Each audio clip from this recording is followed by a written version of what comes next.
Chapter 213. Feng Xiaokong took some time out today to visit the kittens. In fact, he had heard about Air Mao's cats giving birth a month ago. Air Mao's brother, Wang Bin, had also mentioned this to Feng Xiaokong when they were chatting. At that time, Feng Xiaokong did not take it seriously. Later, when Feng Xiaokong's family in Beijing called, Feng Xiaokong found out that his daughter had always wanted to raise a cat, but had not found a suitable one. What was suitable? The family did not quite understand Feng Mingming's requirements for cats. After all, for many people, cats were cats. If it was purely about raising pets, those who had the means and status would be more inclined towards some precious breeds, but Feng Mingming always looked down on them. The family thought that the child was just thinking about raising a cat on a whim, but when it came to choosing, she was hesitant. After knowing this, Third Master Feng, who had been busy with his career and did not have much time to spend with his wife and children, inevitably felt a little guilty about his children, and decided to come and take a look. Zheng Tan watched Feng Xiaokong take out a 10-centimeter tall device from the bag he was carrying. There was a camera on the front. After adjusting it, Feng Xiaokong put the device aside and teased the two kittens with some cat toys that Air Mao handed over. However, what interested Feng Xiaokong was that when he was teasing the two kittens, they were vigilant at first, then slowly walked out of the nest and approached Feng Xiaokong. Then they moved their paws perfunctorily, squatted one step away from Feng Xiaokong, and stopped moving. However, as long as Air Mao came over with the same cat toys, the two kittens would jump left and right as if they were possessed by a lunatic, playing very excitedly. They were still wary of Feng Xiaokong, a stranger. Are they trying to see who it is? Feng Xiaokong was not annoyed. He dragged a small stool and sat by the side, watching Air Mao tease the cats while carefully observing the two kittens. Zheng Tan also squatted by the side and watched. He didn't expect these two kittens to have such personalities. It made sense. After inheriting the special genes of the Monsignor, it would not be the kind of cat that only had a head but not a brain. Its IQ should be higher than the average cat's. At noon, Zheng Tan picked up little Pomelo and went to Jiao Wei's restaurant for lunch. When he came back, he found that Feng Xiaokong was still there. Who knew which one he had chosen, or was he going to take both? Curious, Zheng Tan pushed open the half-closed door and walked in. In the living room, Feng Xiaokong was fiddling with the small machine. He then chose a place and adjusted the angle, pointing the camera at the two kittens while talking to someone on the phone. Okay, you can see it this time, right? Okay, then take a good look. Daddy will bring back whichever one you like this weekend. Two won't do. These two will fight when they are together. Have you heard that two tigers cannot live on the same mountain? Hey, that's the situation in other people's homes. Your brother Air Mao's situation is special. You see, these two cats are different from other cats, right? While Feng Xiaokong was talking nonsense, Zheng Tan didn't think that Feng Xiaokong knew the difference between the two cats. He guessed that Feng Xiaokong was purely trying to dissuade Feng Mingming from raising two cats at the same time. Air Mao was trying to play with the two cats. Then Feng Mingming, who was in Beijing, would observe the two kittens through the video sent over here, and decide which one to raise. Some people thought that raising a cat depended on fate. Perhaps Feng Mingming was such a person. She liked the two cats at first sight. Although it was just a video, it felt different. She had seen several cats in the past few days, and none of them could compare to these two. Otherwise, she wouldn't have proposed the decision to raise both. Feng Xiaokong was overjoyed when he heard that his daughter liked it. As a father, he had finally found something to please his daughter. However, he only wanted to take one of them away. Judging from their temperament, one was enough to cause trouble. Two of them would definitely cause a ruckus. It was a joke for children to take care of cats, but if Feng Mingming couldn't take care of them all, there were others to help. Pleasing his daughter was one of the reasons. Feng Xiaokong mainly wanted to cultivate Feng Mingming's sense of responsibility. Feng Xiaokong actually didn't have much expectation for Demi. After all, there were very few cats like the black cat next to him, and relatively few were smart. How is it? Have you thought about it? Which one do you want? Feng Xiaokong asked. Feng Mingming still couldn't decide. She felt that both of them were good. In order to let Feng Mingming observe the two cats better, Feng Xiaokong controlled the small machine to move towards the cat's nest. At the same time, he wanted to see the reactions of the two cats. After waiting for half an hour, Fang Mingming still couldn't make a decision. Fang Xiaokong thought for a while and asked, Mao, these two cats are a male and a female, right? Yes, Demi is female and Xiaomi is male, Mao answered. No matter which one third Master Fang took, it was the same to him. Ah, I see. Fang Mingming thought of something and said, I want a little female cat. Little female cat? Then I'll choose Demi. Which one is Demi? Fang Mingming asked. That's Sanhua. Mao pointed at Demi, who was holding a stuffed toy and chewing on it. Sanhua, it's the same as Dad. Just right, I'll choose Demi. Fang Mingming felt it was a pity that Xiaomi was a male cat. Otherwise, she would have wanted to persuade her dad to raise two more. After choosing, Fang Mingming was urged by her mother to take a nap. Only then did she leave reluctantly. Fang Xiaokong took out a pet bag and asked Mao, if I just take it away like this, will it bite me? Even if it doesn't bite, it will scratch, right?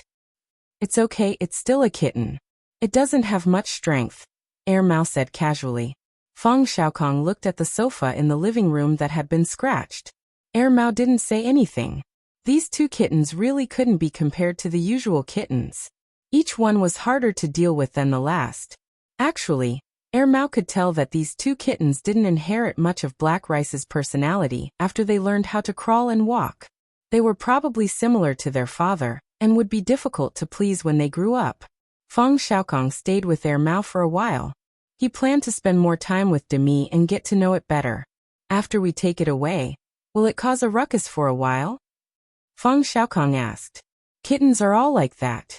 It'll be fine in a few days. Even so, Mao was still reluctant when he put Demi into the pet bag. After all, he had been busy preparing the kittens before they were born. When they were born and he saw them grow so big, it was impossible to say that he didn't have any emotions. After Demi was taken away by Fang Xiaokong, Demi looked around and cried for a while. Mao was in a dilemma. He wondered if he should leave Demi behind. Seeing Demi like that made him feel depressed. However, after lunch in the afternoon, when Mao went to the toilet to pee, he found that Demi's nest had been dragged to the side of the sofa. There were scratches and bite marks on it.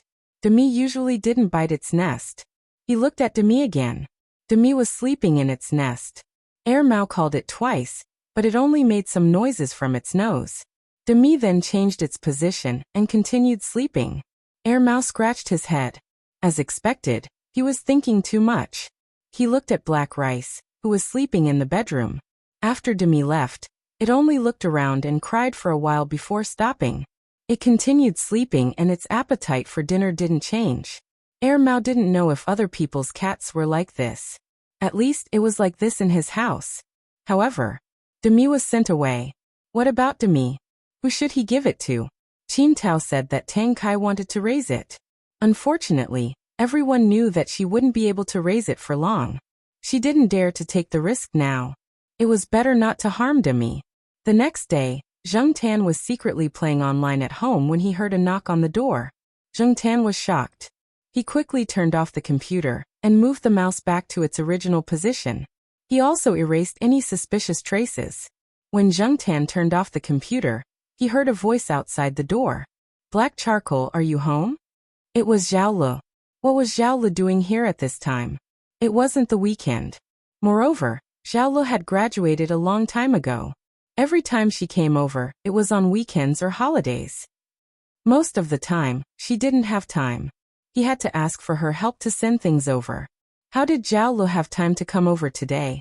Zheng Tan was puzzled. He walked quickly to the door and opened it. Zhao Le was at the door wearing a business suit. Looking at her formal attire, she probably came directly from the company. As usual, Zhao Le would bring a lot of food and cosmetics for Jiaoma every time she came over. To her, these things were really nothing. After placing the items on the sofa, Zhao Le grabbed a disposable paper cup and filled it with water from the water dispenser. After catching his breath, he told Zheng Tan, I've already sent a message to your mother. I'll leave the items here for now.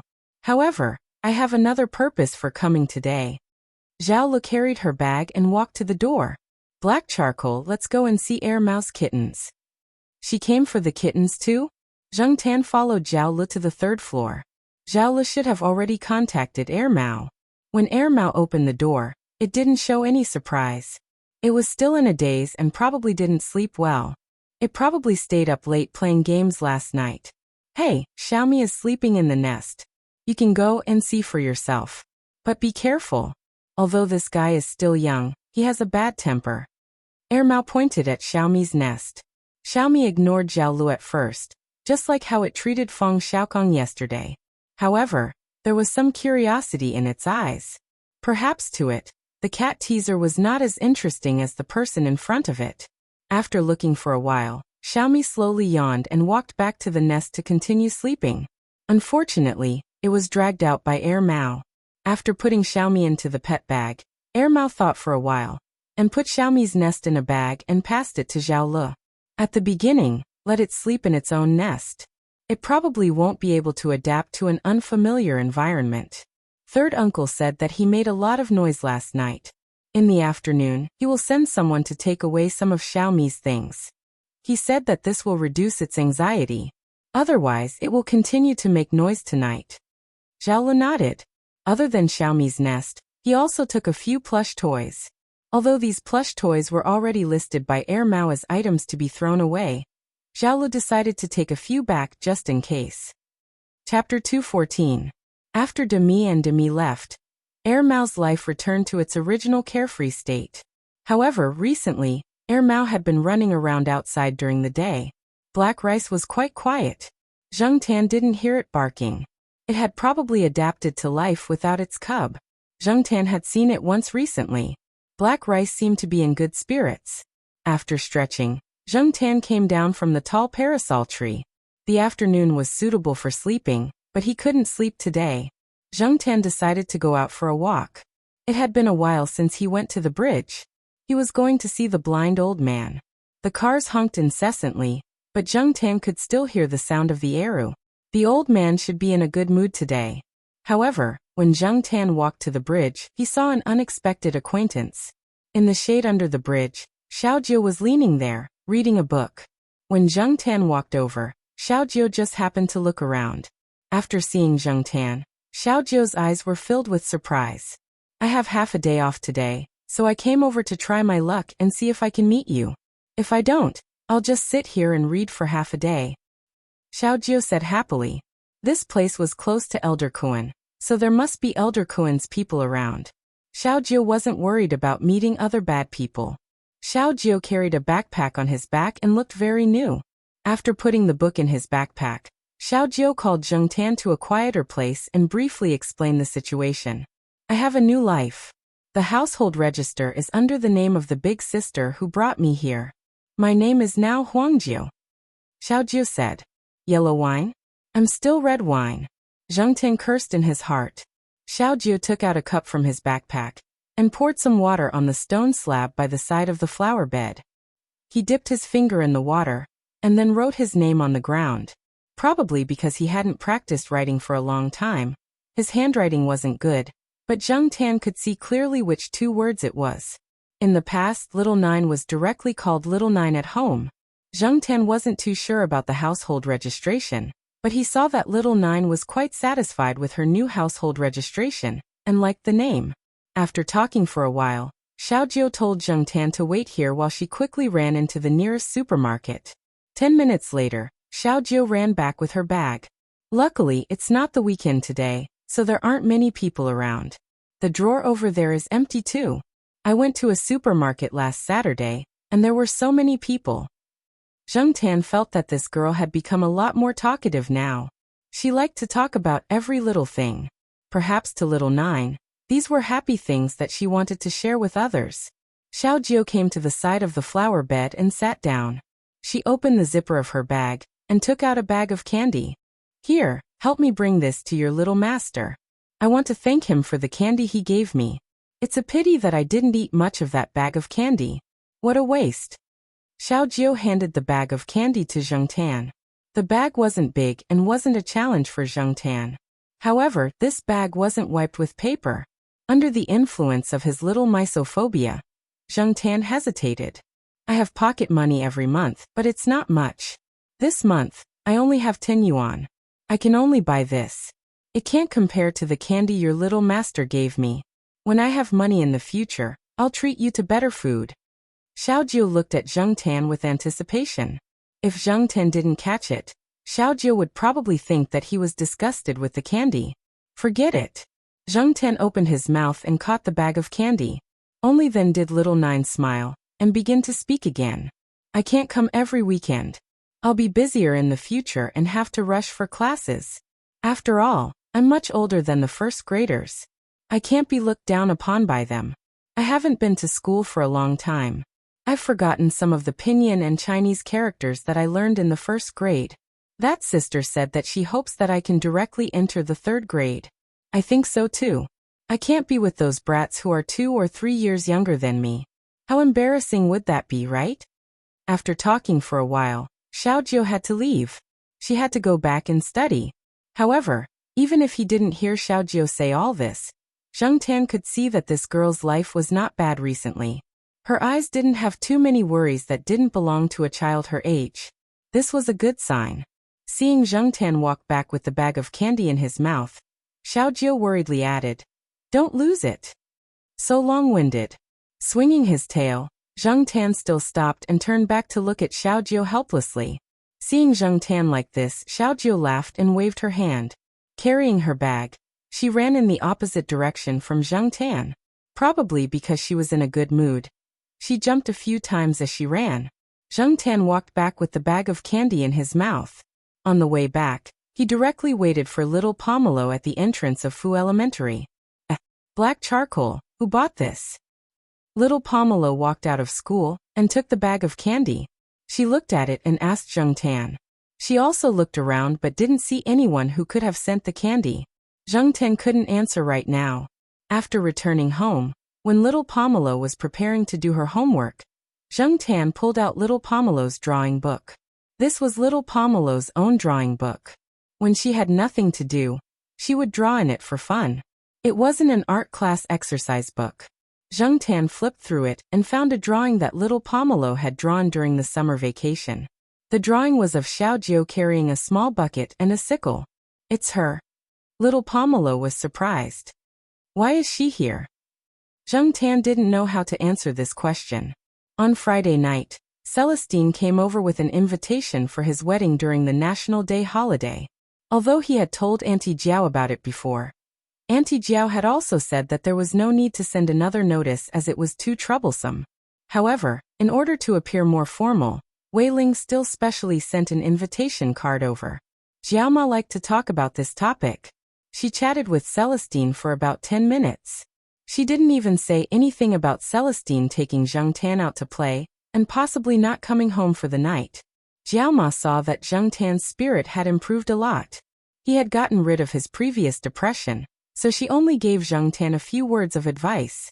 As long as he was in good spirits, she didn't ask for too much for the time being. At the door of the third floor, Mao was already waiting. Walnut was also on his way to the night building. Today they had a good gathering. The next time they got together would be at Celestine's wedding. Moreover, there would be some elders present, so they definitely wouldn't be so comfortable. On the way, Mao didn't stop talking.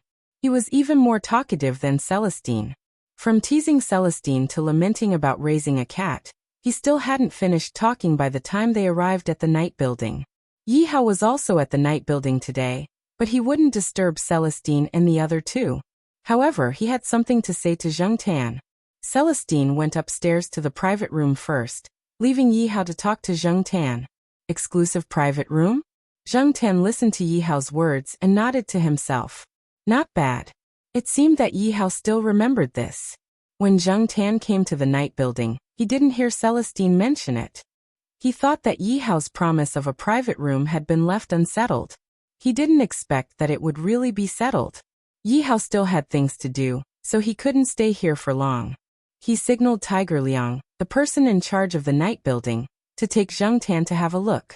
Although Tiger Liang didn't have much contact with Zheng Tan, he knew some of the cat's legendary stories from the conversations between Leopard and Ranqi. Otherwise, his boss wouldn't have specially opened a private room for a cat, so he knew that he had to treat it seriously. Zheng Tan followed Tiger Liang to the third floor. The room that Yi Hao had arranged for Zheng Tan was right next to Celestine's. Some time ago, Yi Hao had renovated some of the private rooms on the third floor, and he had also arranged a private room for Zheng Tan. Just like Celestine's door, this one also used a card, but it wasn't a card inserting type. Yi Hao had specially arranged for someone to install a card swiping device similar to the one in Tsinghua University's East Courtyard, but with much higher privacy and security. It was obvious that Yi Hao had put in a lot of effort. Zheng Tan looked at the small round card in Tiger Liang's hand. It was similar to the cat tag he had in the East Courtyard. In other words, this was an imitation of Zheng Tan's cat tag. This private room was a little smaller than Celestine's, but a lot of effort had been put into the renovation, especially the walls and ceiling. There were corridors for cats to crawl and walk on, and the corridors for cats hanging from the ceiling didn't look messy. Zheng Tan walked up diagonally from the wooden planks on the wall and jumped onto the suspension bridge that led to the ceiling from a fork in the corridor. After playing around for a while, he felt that it wasn't bad. The patterns were basically cat paw prints, cat head portraits, and so on. There wasn't any other style. What made Zheng Tan blush with shame were the scratching boards and the hanging plush toys. If Zheng Tan was really a cat and not a cat with a human heart, he would definitely like these settings. For a real cat, this place was like a mini playground. In addition to these, there was also a karaoke set, which made Zheng Tan feel very satisfied. He didn't know if Yi Hao and the others were thinking that if Zheng Tan was depressed and wanted to howl in the future, there would be a special place for him to do so, instead of tormenting everyone's ears at Yi Hao's or Celestine's place. This place wasn't bad.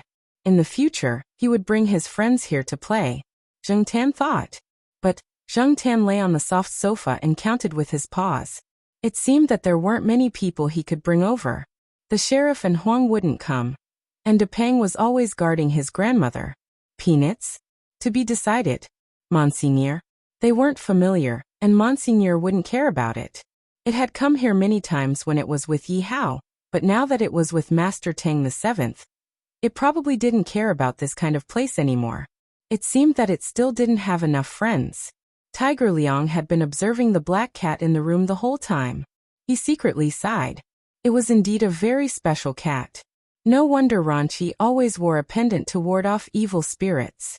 After looking around the room for a while, Zheng Tan went to Celestine's private room. The three of them were talking about the people who would be attending the wedding, such as Celestine's former comrades and current friends. Zheng Tan wasn't interested in these people. What made Zheng Tan curious was the master that the three of them were talking about. Celestine said that his master was still healthy and had nothing to do recently. The old man said that he would come over when he had time to see the living environment of his three disciples. Zheng Tan felt that it was a pity that Celestine's master's cat, Dashan, wouldn't be coming. As for Air Mao and the other's master, what kind of person was he? Chapter 215. Wei Ling's wedding was set on the second day of the National Day holiday. Mama Jiao didn't plan to take the children on a long trip this year during the National Day holiday. There was too much traffic during the National Day holiday. If they went on a trip, she wouldn't be able to take care of two children and a restless cat. Celestine said that he wanted to send a car to pick her up, but Jiao Ma refused. Celestine was the star of the show today, and he would be very busy in the morning. He still had to snatch the bride, so he would need a lot of people and cars. Besides, the Jiao family had cars, and Jiao Ma knew where the wedding was going to be held. It was just Shaoguang Hotel, and she was familiar with it, so it wasn't worth the trouble. Air Mao ran away early in the morning after checking the cat food. It had to help Celestine today. It was very busy last night, and came back very late. If it weren't for the cat at home, it would have slept outside. After going downstairs, Jiao Ma stopped the car at the gate of the courtyard. Zheng Tan looked out and saw two people standing at the gate. Zheng Tan felt that they looked familiar. He looked down and saw the cage in the hands of the little girl, who was not much older than little Pomelo. It suddenly dawned on him that they were from this family. There was a guinea pig in the cage. Zheng Tan had seen it before. He remembered that Celestine called this guy Chestnut. 2 years ago, this little guy was almost eaten by the sheriff and Huang when it came out on its own. Zheng Tan also saw Celestine at that time. The mother and daughter were the wife and child of Celestine's comrade. Unfortunately, that comrade died in a mission. Celestine and other comrades in arms had been helping him. Celestine often came to visit the mother and daughter. This time, Celestine definitely had to attend Celestine's wedding. Jiaoma gestured for the two men to get into the car. She had already contacted them last night. Anyway, she would help Celestine bring the two men over. Since Jiao Pa was not around, the car could still fit two more people. Zheng Tan and little Pomelo were in the back seat. When the mother and daughter came in, they were a little surprised to see the cat. The little girl was more guarded. After all, many cats were not very friendly to guinea pigs.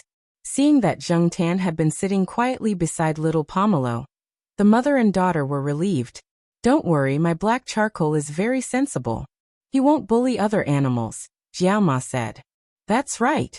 Black charcoal never bullies the weak, unless it's a bad rat that steals things." Jiao Yuan turned his head to look behind him, his eyes fixed on the fur ball in the cage. However, the mother smiled and didn't say anything. She didn't think so. Fortunately, her guinea pig was kept in a cage, and the cat couldn't get in. Little Pomelo and Jiao Yuan, who was sitting in the front passenger seat, were mainly looking at Chestnut. On the way to the hotel, Jiao Yuan was more talkative and took the initiative to ask about the guinea pig. "I should have left Chestnut at home, but the child didn't want to. He said that he wanted to take Chestnut out to play." The mother said, "That's right. My guinea pig is the same. I have to take it with me everywhere. But my guinea pig is very sensible. It doesn't run around." Jiao Ma smiled. In front of outsiders, of course, they would pick the good things to say. Jiao Ma didn't expose Zheng Tan's secret. However, Jiao Yuan and little Pomelo felt a little guilty. They knew very well how black charcoal was like. As long as the weather was good, this guy would run around most of the time during the day. Zheng Tan didn't blush when he heard Jiao Ma's somewhat exaggerated praise. Even if he did, it wouldn't be obvious. He lay on little Pomelo's lap in a serious manner. However, the guinea pig in the seat next to them was restless. It even barked at Zheng Tan a few times. It wasn't sure if it recognized him. Zheng Tan glanced at it and ignored it. This guy was a little bigger than the first time he saw it. It looked about 20 centimeters long. Its appearance was indeed likable and harmless. It was no wonder that children liked it. "Chestnut doesn't seem to be afraid of black charcoal," the girl holding the cage said. After all, she had raised Chestnut for so long. She could definitely get the general meaning from Chestnut's barks and some of its actions. It probably knows that this cat doesn't have any bad intentions. Animals have a very good sixth sense. The mother smiled. It took some time to get from Tsinghua University to the hotel. On the way, Yuan Ziyi called once. Jiao Ma couldn't drive, so Jiao Yuan picked him up. Yuan Ziyi said that he would leave later. He had originally planned to bring some people along if there were too many people in the Jiao family. Since it wasn't necessary, he wasn't in a hurry. Some of the people in the company who were close to Celestine, such as the few comrades that Celestine had introduced to him, ran out before dawn. Today, Celestine looked a lot more decent. During the wedding ceremony, everyone's attention was on the newlyweds. Zheng Tan squatted on the stool and couldn't see anything. He had his back against the wall, so he didn't have to worry about people behind him. Both sides were well covered by little Pomelo and Jiao Yuan. If he wanted to look out, Zheng Tan could only see half of his head peeking out from under the table. He had to cover his ears to prevent others from seeing him. Although the people at this table didn't care, there was no guarantee that the people at other tables wouldn't mind. He had to save some face for Celestine. As for Chestnut, it had been hidden in a special bag. It was even worse than Zheng Tan's. The table was filled with familiar faces. Yuan Ziyi took time out of her time to come over today. One reason was because of Wei Ling's wedding, and the other reason was to chat with the Jiao family. She also wanted to see the fortune cat. Usually this big boss was very busy and didn't have much time. Now that she finally had some free time, she wanted to get some fortune chi. This was a live version of the live version, not the fortune cat ornament in his office. At this table, except for the Jiao family, Yuan Ziyi and the mother and daughter, the others were all Celestine's comrades. Some of them often helped the mother and daughter, so there was no awkward silence. He heard from Air Mao that they had hired someone to take a video. Zheng Tan could just watch the video. Anyway, he wasn't very curious about that. Although she couldn't see what was going on outside, Zheng Tan could hear Air Mao, Senior Walnut, and a few other people who she had never heard before cheering loudly when the wedding was going through certain procedures. Zheng Tan felt so hungry that he wanted to sleep. He had digested the food he had for breakfast, so he was hungry and bored. When the wedding banquet finally started, Zheng Tan just buried himself in the food. Anyway, there was no shortage of people who helped him to take food, especially Yuan Ziyi. He was so active in taking food that the others at the table were confused. When Celestine came over to propose a toast, he wanted to signal to Zheng Tan, but Jiao Yuan and little Pomelo blocked him so tightly that Celestine could only see black pointy ears. After the banquet, many people who were busy with work or had other things to do had to leave. Celestine also booked some rooms in the hotel. Those who had nothing else to do in the afternoon and wanted to play cards could go upstairs and rest. He also arranged dinner. After Yuan Ziyi left, Jiao Ma took the children and the mother and daughter upstairs to rest. The 3 children prepared to play cards while the 2 mothers talked. Zheng Tan wanted to sleep, but Chestnut, who was released from the cage, kept coming to Zheng Tan's side. Zheng Tan raised his foot to push it away, but in a few seconds, it came to him again. Annoyed by the disturbance, Zheng Tan jumped onto the back of the sofa and ignored Chestnut's calls. Before Zheng Tan could sleep for long, Air Mao came over. "Black Charcoal, do you want to come over and play?"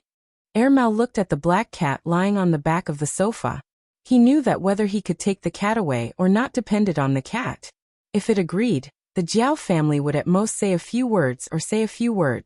Basically, they would not object. Zheng Tan thought for a while. Anyway, it was boring to stay here, so he followed Air Mao and went to see the legendary master. Air Mao was originally in the big suite with a few brothers who had not seen each other for a long time, but as they chatted, it became the master scolding his disciples one by one. Celestine was the star of the show today. He came to the room for a while, and when he saw that the situation was not right, he ran away with the excuse of accompanying the bride and entertaining the guests, leaving the other brothers there to be scolded, especially those who had not been caught by the master for a long time. Including Air Mao, they were the main targets of the scolding. Therefore, Air Mao thought of the black cat that was still in the hotel, and planned to pull Zheng Tan over to divert his attention. After all, the master was also a cat owner. Although the cat in the master's house was very special, if the cat came over, the master's attention should be diverted from them. "Black Charcoal, be careful later." Well, anyway, be careful and be smart. Air Mao could not help but say one more sentence before opening the door. Air Mao did not finish his sentence. Zheng Tan did not know what Air Mao was trying to say. Was there any danger in there? Probably not. When Air Mao opened the door, Zheng Tan followed behind him and went in. There was no smell of smoke inside. It was rare that a group of men did not smoke. Or was it because of the master that they did not smoke? However, there was no smell of smoke. There were other smells. Other than the smell of strangers, there was something else. Other than Air Mao and Senior Walnut, Zheng Tan did not recognize any of the people sitting in the room. Air Mao was the youngest. In terms of age, other than the only old man, there were a few middle-aged men who looked about the same age as Senior Walnut. In the past, when he heard Celestine and the others talk about it, it seemed that there were older people counting up. It was just that they had important positions and were entangled with work. They were so free that they could not leave. The big red packet must have been in Celestine's hands. That bastard Celestine was probably counting the money now. Zheng Tan had a very strange feeling from the moment he entered the room. It was as if someone was hiding in the dark and spying on him. With so many pairs of eyes staring at him, it would be nonsense to say that he did not feel pressured. However, Zheng Tan felt that these people did not have any ill intentions, so he relaxed a little. They were mostly sizing him up, especially the old man who looked to be in good spirits. At first glance, this old man had a tough style. However, after a few more glances, he felt a lot more slippery. When he looked at Zheng Tan, he was playing with the pai gao in his hands. He did not know if Air Mao's habit of playing cards had been learned from him. As the saying goes, if the upper beam is not straight, the lower beam will be crooked. The people in the room did not speak after Zhang Tan followed Mao and the others. They played cards, drank tea, and picked their teeth. Everyone was busy with their own things. At the same time, they looked at Zhang Tan as if they were expecting something. Zhang Tan's feeling was even stronger.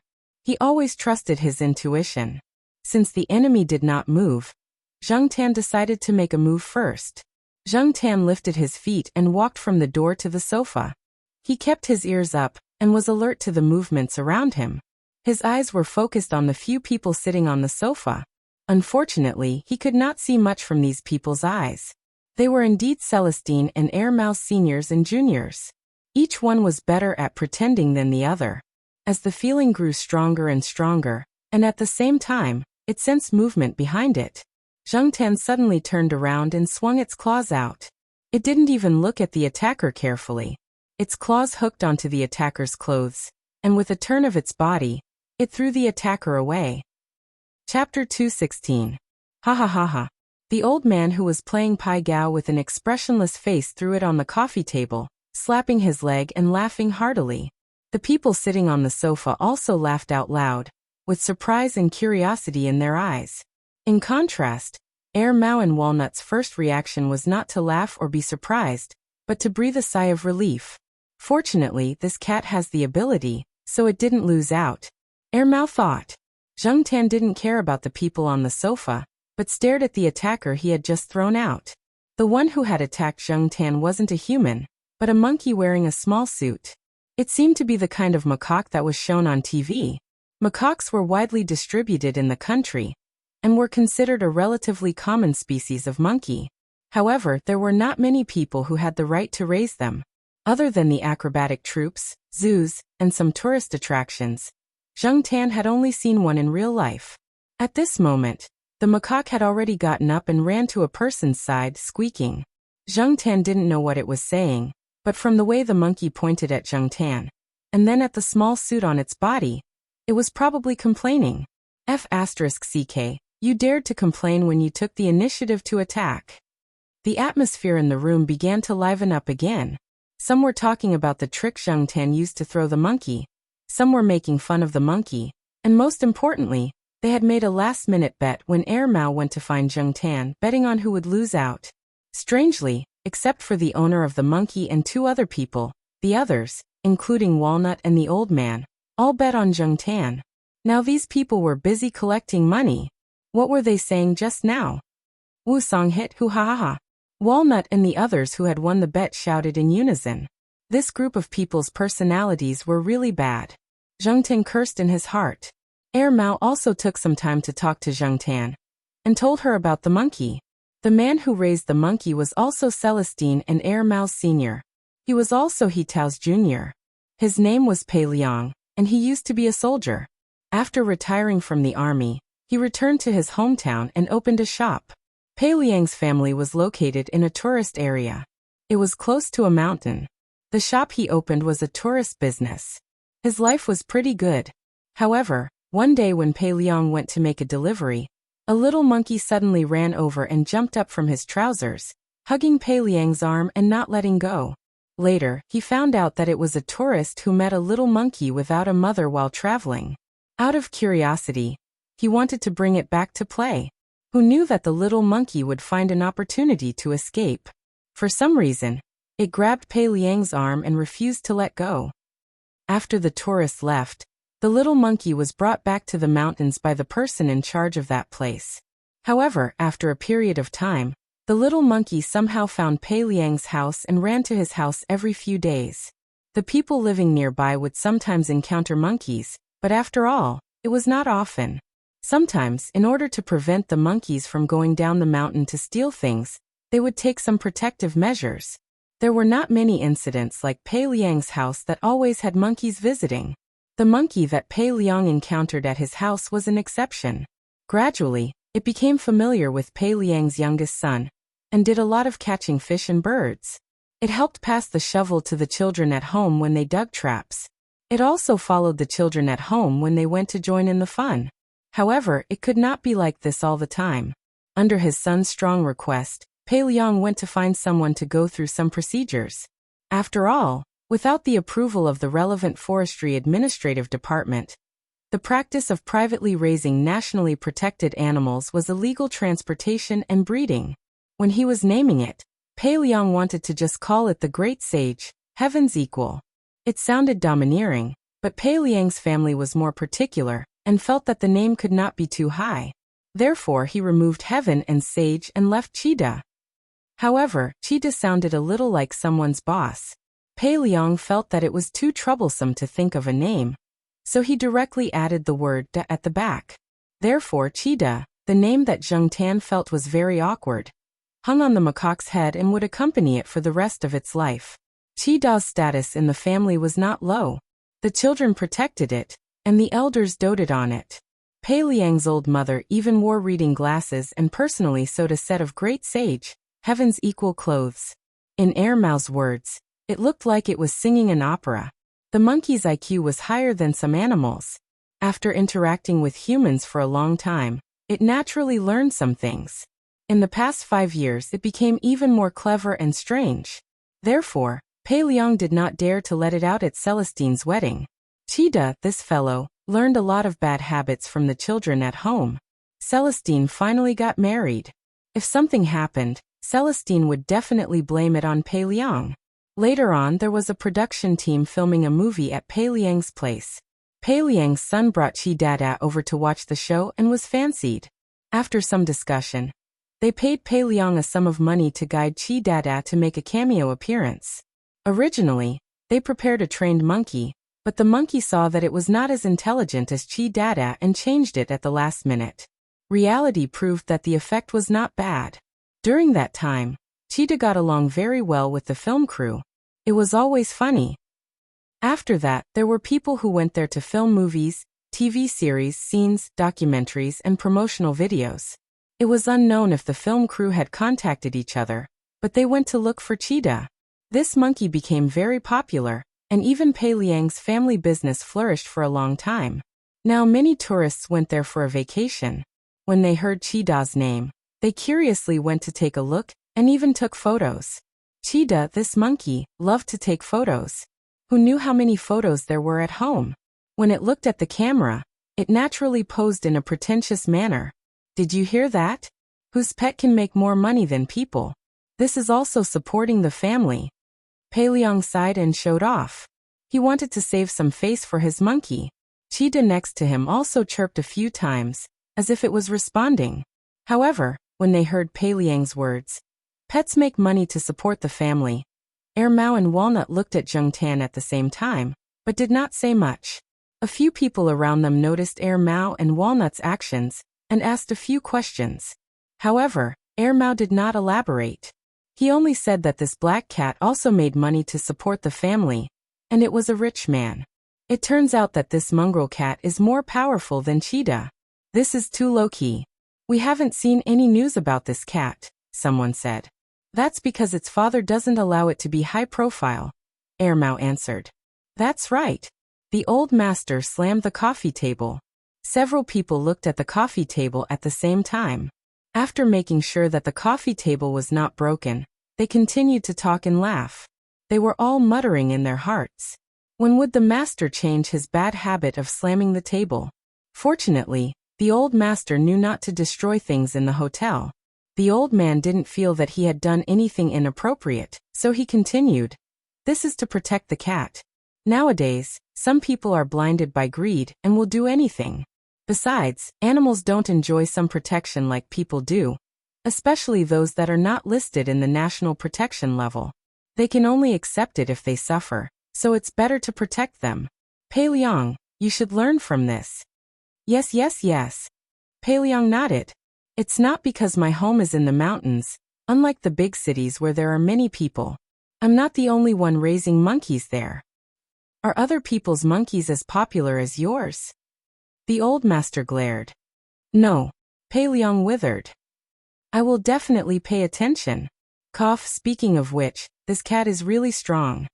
Someone received Pei Liang's pleading look and changed the topic.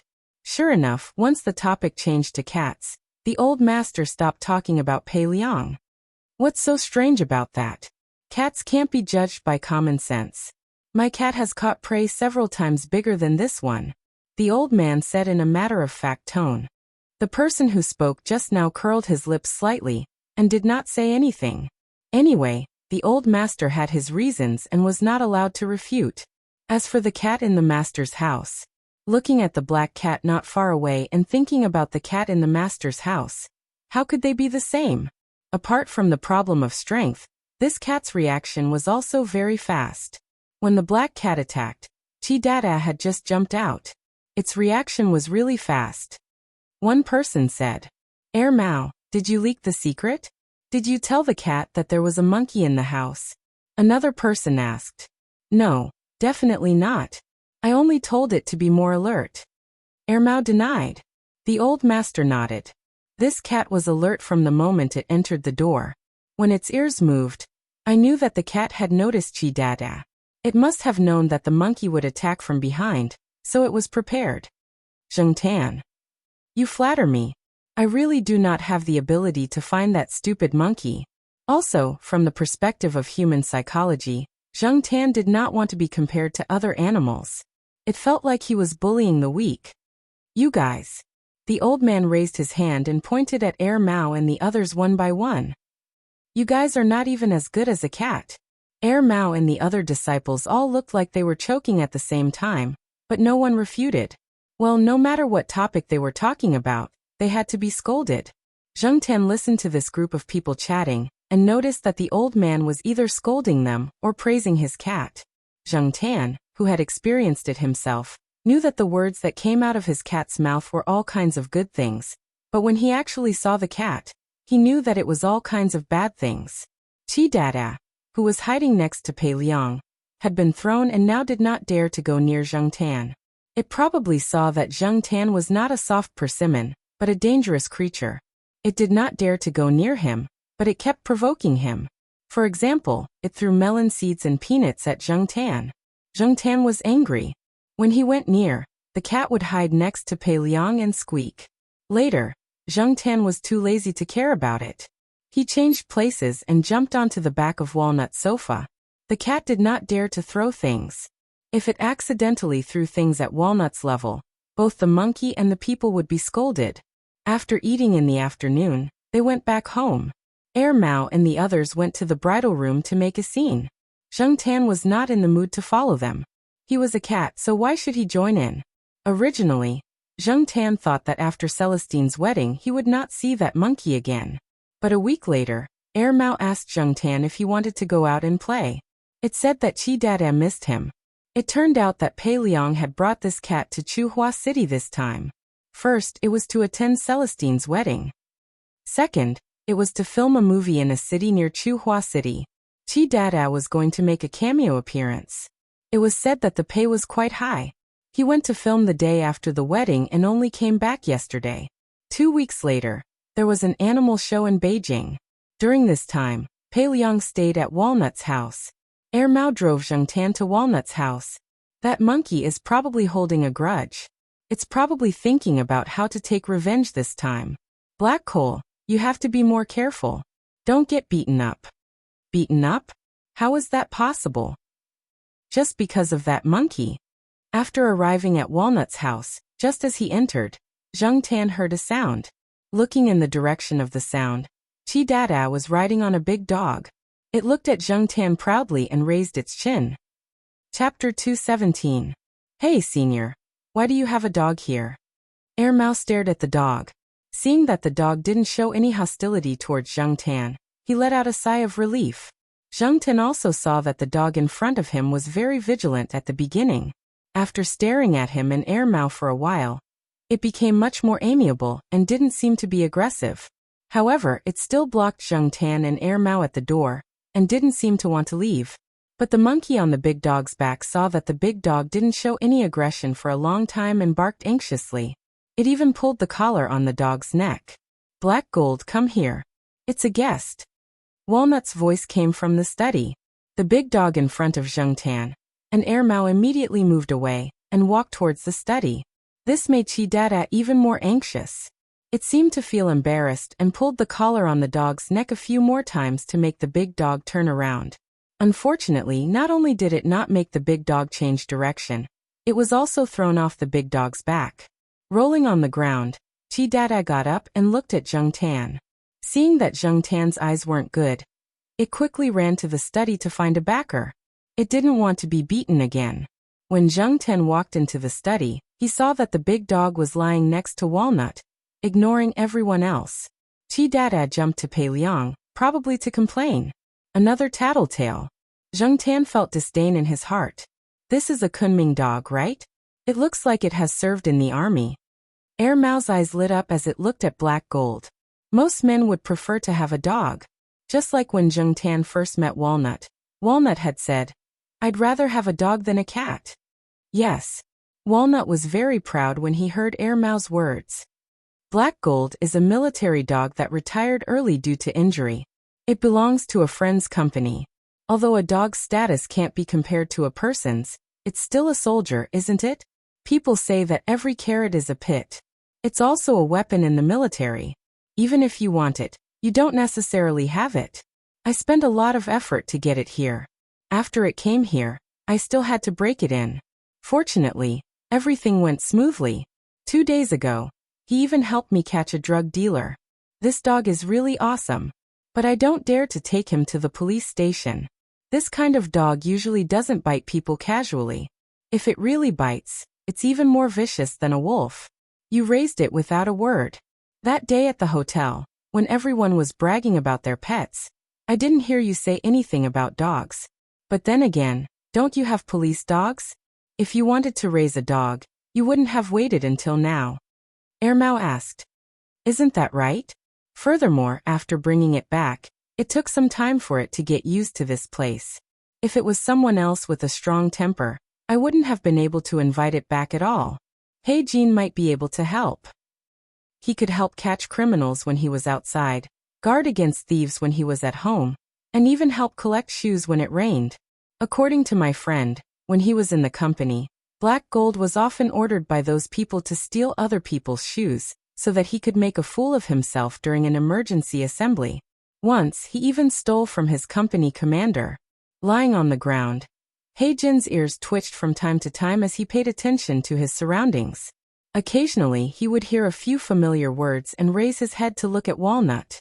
When Walnut talked about his friend and the company, Heijin whimpered from the ground. Walnut leaned over and patted Heijin's head. You miss them, right? Zheng Tan suddenly felt that the atmosphere had become sad. Even Chi Dada didn't move. His eyes were wide open and he didn't know what he was thinking. Hey Air Mao, let me show you some photos of Chi Dada from a while ago. Pei Liang spoke to break the sad atmosphere. Look, there's also a popular female celebrity. I also have her autograph. I can sell it for a lot of money. Zheng Tan was speechless. So he was trying to get her autograph so that he could sell it for money? These photos can be used to show off on shows and increase popularity. Pei Liang treasured these photos and specially bought a few albums to store them. When the time came, he would use them to show off. They're filming a period drama, and they're wearing costumes. Senior Pei, aren't you afraid of being investigated for showing off their photos? Air Mao pointed at the photos in the album. It's okay. I've already asked for permission. They're happy to do it. This is also a kind of publicity that can increase their popularity. Obviously, this wasn't the first time Pei Liang had encountered this kind of situation. He was very familiar with it and had considered many aspects. While Air Mao was looking at the photos, Pei Liang took out his digital camera and said to Zheng Tan, "Come 3 friends. Let's take a photo to commemorate this." You can take a photo, but don't let it leak out, Walnut said. I know what to do. Pei Liang waved his hand and motioned for Zheng Tan to go over. Hey Jean Black Charcoal. They're both from the He family. It's fate. Who knows when these two will work together? After all, they both have experience in solving cases, Walnut said jokingly. To take a photo, Zheng Tan looked at Chi Dada who was flirting, and then looked at He Jin who was obediently squatting there as if he was carrying out a mission. Zheng Tan thought for a while, and jumped onto a small chair. If he was short, he had to stand taller. Otherwise, if Chi Dada and He Jin came over, Zheng Tan would look thin and small. Chi Dada didn't dare to stand close to Zheng Tan. He let He Jin stand in the middle while Zheng Tan and Chi Dada stood on both sides. Zheng Tan didn't care if he stood in the middle or on both sides. He just needed to take a photo. After returning home, Zheng Tan thought he wouldn't see that monkey again. However, a few days later, Pei Liang brought Chi Dada to visit him. Actually, Mao didn't allow them to enter the house. They had to come to the Jiao family. As soon as Chi Dada entered Mao's house, He Jin started to roar. Mao didn't care about anything else. His cat was more important. As for the monkey, it was better for him to stand outside the door. Mao cared about his cat, but Pei Liang cared about his monkey even more. After sitting at Mao's house for a while, Pei Liang discussed with Mao and asked Mao to bring them upstairs. After all, Jiao Ma didn't know Pei Liang. It was Saturday. Little Pomelo and Jiao Yuan were both doing homework in their room. They didn't want to bother when they heard that there were guests. However, when they heard that there was a monkey, they immediately put down their pens and ran to the living room. Chi Dada was wearing a thin windbreaker today. It was wearing a hat just now. I didn't look carefully just now. I thought it was a kid. After hearing Mao's introduction, Jiao Ma welcomed Pei Liang and Chi Dada warmly. It's a pity that we don't have bananas at home. We don't have much food left either. Don't bother. Just give it a glass of water. Pei Liang quickly stopped Jiao Ma, who was about to go out to buy food. Auntie Jiao still washed some fruits and brought them out. There were also some snacks. Pei Liang selectively let Chi Dada eat some. It was easy to get a stomachache if he ate anything. After all, this foodie was not human. When Chi Dada followed Jiao Yuan to play with toys in his room, there were only a few adults left in the living room. Today, Pei Liang came to visit. He wanted to see what kind of family raised Zheng Tan's special cat. Secondly, he wanted to take a picture of his 3 friends and talk about some things. Pei Liang took out a cigarette and was about to smoke. However, he remembered that there was only a woman and 2 children in the house. He put the cigarette down again. It's okay. Go ahead. No. If I take out the cigarette, Chi Dada will waste another one of my cigarettes. Oh, it even smokes. Jiao Ma was surprised. Yeah. Pei Liang began to complain. From smoking to drinking, now it even knew how to play cards. This guy even has its own wardrobe made by its family. There are also some souvenir clothes from the crew. Chi Dada is so arrogant. Even if its clothes are torn, we won't throw them away unless it dislikes them. It's been spoiled by its family. This triggered Mama Jiao's response. My family's too. It's been spoiled. Its temper is bigger than a human's. Zheng Tan, who was listening in the room, was speechless. Chi Dada got along well with the children. Maybe it was because it had more contact with children since it was young. It wasn't like other cats and dogs that ran away when they saw naughty children. Now Chi Dada was bullying the 2 little Brazilian turtles in the tank. When the little turtles stuck their heads out, Chi Dada would poke them with its paws. When they stuck their heads out again, Chi Dada would poke them again. It looked like it was asking for trouble. Jiao Yuan and little Pomelo were laughing at the side. Participating in a show in Beijing? In the living room, Jiao Ma was surprised. Yes, the invitation was sent out 2 months ago. Because of this, my family has been preparing with it.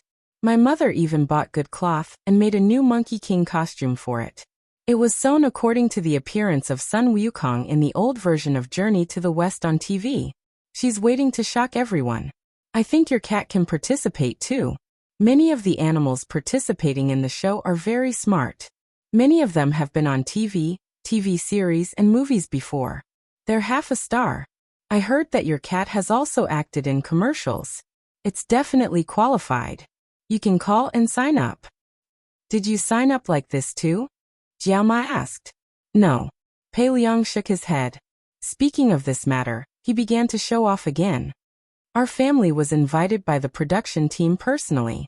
They didn't even need to check their qualifications because Chi Dada had already filmed many films and taken photos with many celebrities. As for the reason why we were invited to the show, a few months ago, there was a heated discussion about eating monkey brains. The show's crew suddenly saw Chi Dada in a TV series,